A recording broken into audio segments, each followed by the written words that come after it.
सूफी कलाम बड़े पंजाबी शायर होए ने, हद बना ना दिसे, ढोले माइए बोलियां लिखियां, नाले लिखे ने किस्से। ते हुण जिहड़ा फनकार आ रहा, मैं इहदे नाल कई बार इंडिया गया, बंगलादेश गया, तकरीबन 7-8 मुल्कां दे विच इहदे नाल मैं जाके ते मैं स्टेज सैकटरी हुंदा सा। इंडिया मैं बहुत बार इहदे नाल गया ते इंडिया दे सिख जिहड़े ने इहदे पैर चुमदे। इंटरनेशनल फनकार होए फिर ते जी। ते सैफुल मलूक दे चंद शेर, उस तो बाद फौरन मिर्जा साहबा का मुकाबला, तो फिर मैगा ते अब्बास जट हीर रांझा पिछे तैयार ने। बिल्कुल बड़ा शानदार प्रोग्राम उन्होंने होएगा। ते तशरीफ लियाउंदे ने ज़फर लोहार।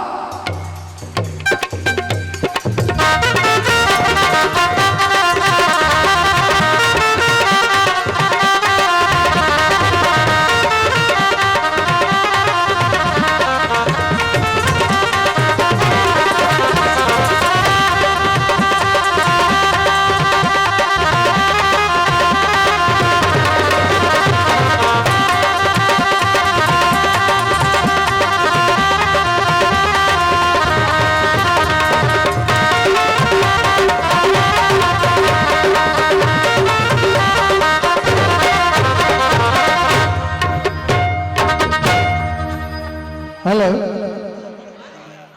पैनारे पैंतनी सवा लख नारा है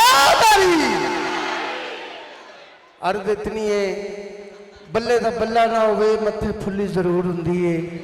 मैं अलहमदुलिल्लाह हाजी मुहम्मद आलम लोहार की खिदमत की थी ते काफ़ी मुल्कों के विच ये उस्ताद की दुआ का सदका, और मैं कोई चीज़ नहीं, लेकिन कि तकरीबन अद्धी दुनिया फिर के ते अपने पाकिस्तान की सरजमीन उत्ते खलो के तुहाडी सेवा दे विच हाज़र है ज़फर लोहार। ते जनाब आरफाना कलाम मियाँ मोहम्मद साहब खड़ी शरीफ वाले फरमाते ने कि बेदर्दी दे हलवे नालों साग सरों दा चंगा, बेवफा सजन दे नालों संग चूड़े दा चंगा। दूर दराडे मुल्कां उत्तों मेरे खान ना जाइए, अपने देश दियां वल्लां नालों तुम्हें खो खो खाए। हाँ जी बिस्मिल्लाह।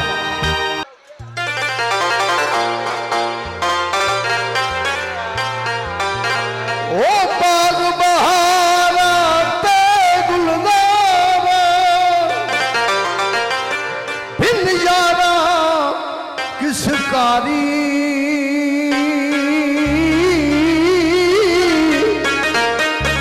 यार मिले दुख जान हजारा,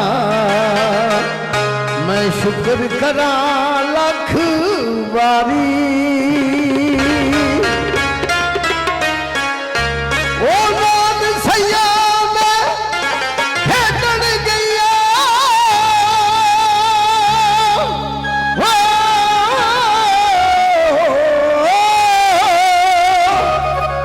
भज गई मेरिया वंगा,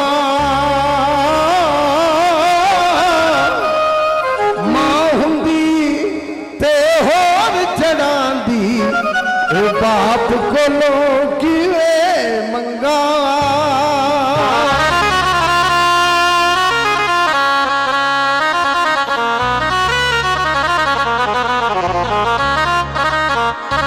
तो जनाब मैं नार्वे विच गया, उत्थे पाकिस्तान दियां 2 लड़कियां इमिग्रेशन दे विच सन ते अली ज़फर तो बाद मेरा टाइम आया ते उन्हें आख्या जी सानू पाकिस्तान की कोई गल सुनाओ, मियाँ साहब का कलाम सुनाओ। उन्होंने ताज़ी ताज़ी माँ फौत हुई सी ते उन्हें फरमाइश की, बोल पेश कर दिया तुहाडी खिदमत विच।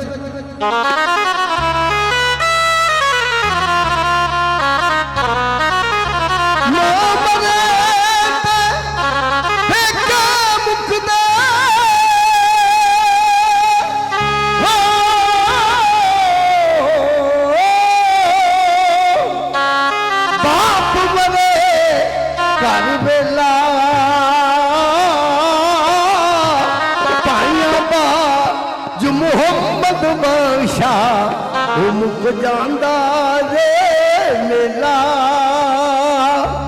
ओ ढाबे मस्जिद ढाबे मंदिर, तौबा तौबा ढाबे मस्जिद ढाबे मंदिर, ओ ढाबी जो कुछ कहता, ढाबी जो कुछ कहता।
ਮੈਨੂੰ ਯਕੀਨ ਕਰੋ ਬੜੇ ਮੇਲੇ ਅਸੀਂ ਜਾਂਦੇ ਆ, ਹਰ ਰੋਜ਼ ਮੇਲੇ ਦੇ ਕਿਤੇ ਨਾ ਕਿਤੇ ਜਾਂਦੇ ਆ।